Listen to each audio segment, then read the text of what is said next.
Hi, I'm Natalie Podena and I have a few tips for your journey to Iceland. Some are related to shopping, to packing, and some to camera stuff. So without further ado, let's get right into it.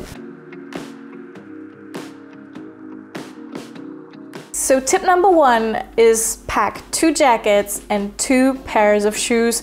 Trust me, you won't regret this, especially when you're going around spring or autumn.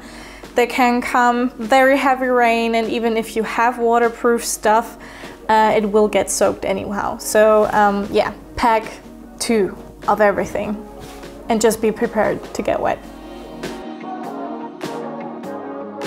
Tip number 2 would be kind of related to tip number 1, pack hiking gear. Go to the shops, tell them where you're going, where you're heading, and then, you know, get some advice for what you're up to. If you're just going around in the car and popping out to see some sightseeing stuff, obviously you don't need heavy gear, but if you're up to climbing a little bit or, you know, take longer hikes, then definitely pack some professional shoes and stuff. First time I went to Iceland, I didn't do this and I very much regretted this. So yeah, this is a very huge tip. Tip number 3, don't shop in Reykjavik. You can get a lot of its stuff outside the city, just like a 1 or 2 hour drive away. And generally head for the supermarkets like Krona and Bonus that have reasonable prices.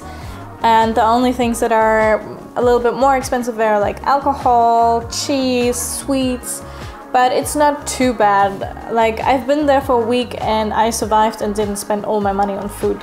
So it's not as bad as people tell you, but be prepared for some things to be a little bit more pricey.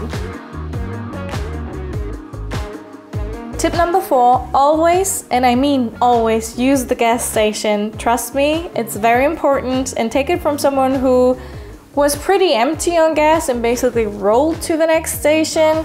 It's not a nice feeling, and you don't want to be that tourist that has to call the authorities to pick them up and fill them up with gas.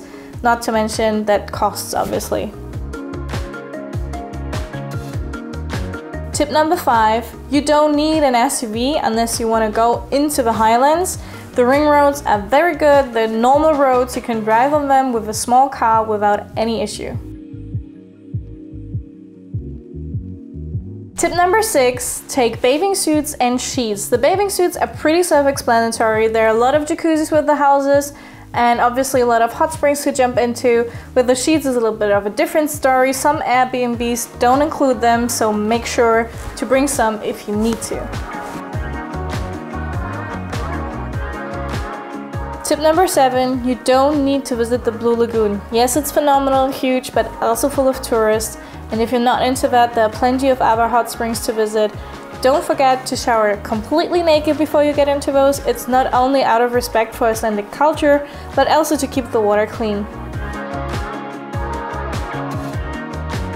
Tip number 8, bring an action camera. You might be lucky and have a lot of sunshine, but you might want to take a close shot of that waterfall you're visiting and might be concerned about your camera. So it's nice to have a waterproof solution for that and just snap that shot that you want. Tip number 9, pack your widest lens, and I'm talking about like 12 to around 18 millimeters. That will really help you to capture the landscape around you and are also quite helpful when it comes to waterfalls. So if you can go behind one, you can still capture the length, and yeah, they're quite helpful.